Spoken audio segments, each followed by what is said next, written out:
En Estrie, il y a une toute nouvelle concertation sur l'exclusion numérique. Pour nous, c'est un enjeu, parce que de plus en plus, tout se passe en ligne. Que ce soit pour trouver des informations, communiquer, s'éduquer ou même accéder à des services publics essentiels. Pour plein de monde, c'est un enjeu. Le matériel coûte cher, les connexions Internet ne sont pas accessibles partout et pour tout le monde. Les gens n'ont pas toutes et tous les compétences pour naviguer en ligne, qu'on pense aux aînés, aux personnes immigrantes ou à bien d'autres. Pour les personnes en situation de handicap, bien des technologies ne sont pas adaptées. Les personnes qui n'y ont pas accès ont de plus en plus de difficultés à accéder aux services, parce que les services en personne ou au téléphone sont de plus en plus délaissés au profit du numérique. C'est pourquoi nous avons posé cette question aux candidates et aux candidats. Quelles mesures prévoyez-vous afin de lutter contre l'exclusion numérique et d'assurer un accès aux services fédéraux en personne, de proximité et gratuit à toutes et tous? Alors, je suis vraiment fière qu'on ait signé une entente avec le gouvernement du Québec et les grands fournisseurs Internet pour s'assurer que tous les Québécois soient branchés au plus tard en septembre 2022. Et dans cette entente-là, il y a aussi une clause qui prévoit que le service va être offert au même prix dans les régions que le prix qui est chargé en ville. Au niveau des services fédéraux, c'est sûr qu'avec la COVID, on a appris à travailler plus en virtuel, mais en même temps, on comprend l'importance de continuer à offrir un service humain, que ce soit au téléphone ou en personne. Alors, l'intention, c'est vraiment de simplifier tous ces processus-là, mais de garder un accès personnel. Il est du devoir de l'État canadien d'offrir à toutes les Québécoises et à tous les Québécois les services publics auxquels ils ont droit, que ces derniers utilisent ou non les technologies numériques dans leur vie quotidienne. Le Bloc québécois s'opposera à toute initiative qui ne soutiendra pas ce principe. Au Bloc québécois, nous croyons que le Canada devrait permettre au Québec de créer un conseil québécois de la radiodiffusion et de la télécommunication. À propos de l'accessibilité, nous appuyons les rapports d'impôts uniques administrés par les Québécois. L'accessibilité aux services de télécommunication, aux services Internet, c'est quelque chose d'essentiel aujourd'hui. On a ce problème-là avec les agriculteurs, on a ce problème-là dans différentes régions du Québec puis du Canada. C'est un problème que le NPD considère sérieux. Alors nous, on préconise même la formation d'une société d'État qui va être chargée d'assurer, de donner des services de télécommunication. On veut aussi une déclaration des droits des consommatrices et des consommateurs. De cette façon-là, on veut protéger les gens contre les prix abusifs, puis aussi les tactiques qui parfois sont un peu malhonnêtes de la part des compagnies à ce niveau-là. Il faut une infrastructure large bande à haute vitesse, puis un service de téléphonie cellulaire fonctionnel aussi à grandeur. Il est clair que les services du gouvernement doivent être accessibles. Moi, c'est un engagement que je prendrais, à savoir il faut regarder qu'est-ce qui se passe au niveau des services pour que les gens puissent bénéficier efficacement des services. Nous, on propose d'investir donc dans la large bande pour qu'Internet devienne accessible à tout le monde. On propose 150 millions par année sur 4 ans, ce qui devrait nous permettre maintenant, avec ça, de couvrir d'un océan à l'autre, toutes les régions, même les régions éloignées, les régions rurales aussi. Si je suis élu comme député, je m'engage à transformer le bureau du député en point unique d'accueil-service sur notre territoire pour que les gens sachent où appeler, où écrire, où aller sur Internet pour avoir une fédération des services. Un autre aspect que nous, on veut développer pour favoriser le mieux vivre ensemble, l'accessibilité des services fédéraux, c'est transformer Poste Canada. D'ailleurs, le syndicat de Poste Canada le demande lui-même, que les bureaux de poste, que les postières et postiers deviennent des agents de terrain. Et un des trucs fondamentaux du Parti vert du Canada, il faut dans la vie, si on veut avoir Internet, si on veut avoir un ordinateur, il faut avoir un minimum de revenus.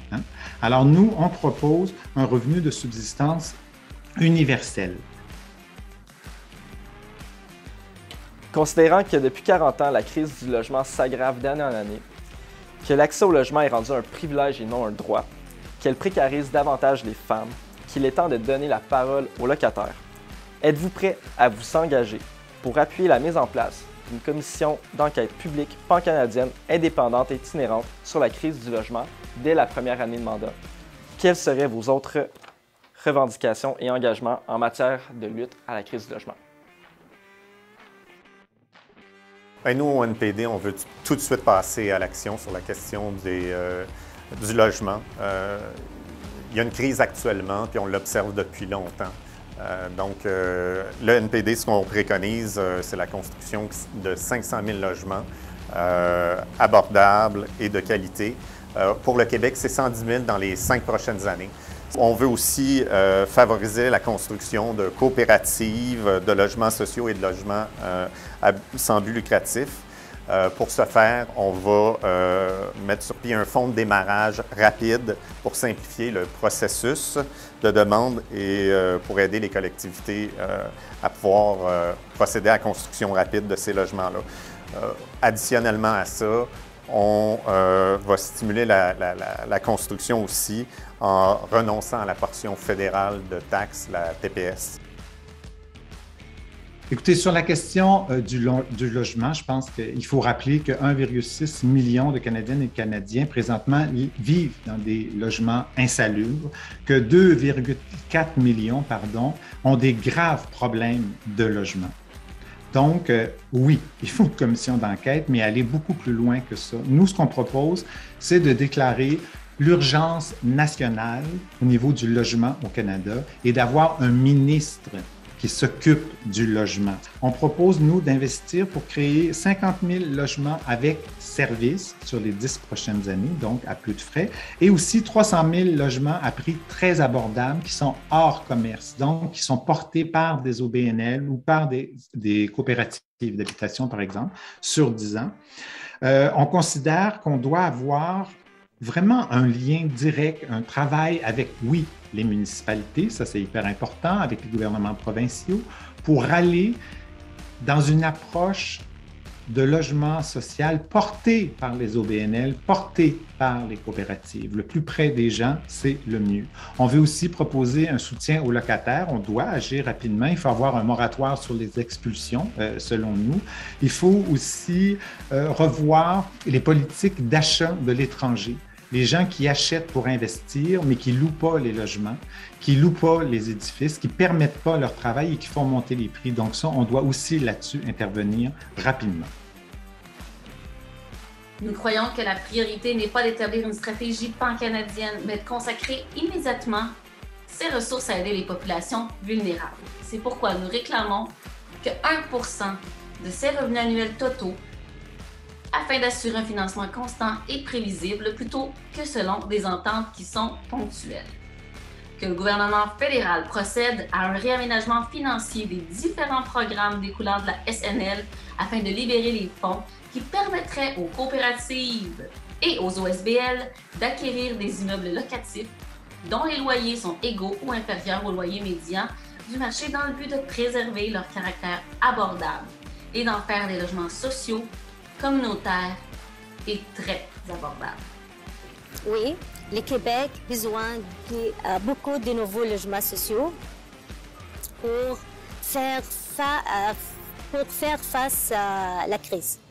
Le Bloc québécois veut assurer que les fédérales engagent un montant supplémentaire annoncé dans les projets VCS. Ça fait déjà plusieurs années qu'on travaille sur cette stratégie du logement qui a été lancée il y a déjà quelques années par le ministre Duclos à l'époque. 72 milliards de dollars sur 10 ans. On a signé une bonne entente avec le gouvernement du Québec encore une fois et même on a fait en sorte de mettre en place des programmes d'accès au logement, de construction de logements rapides. Donc, les initiatives de logement au niveau fédéral, on reconnaît l'importance, on met l'argent qu'il faut sur la table et on signe les ententes de partenariat qu'il faut.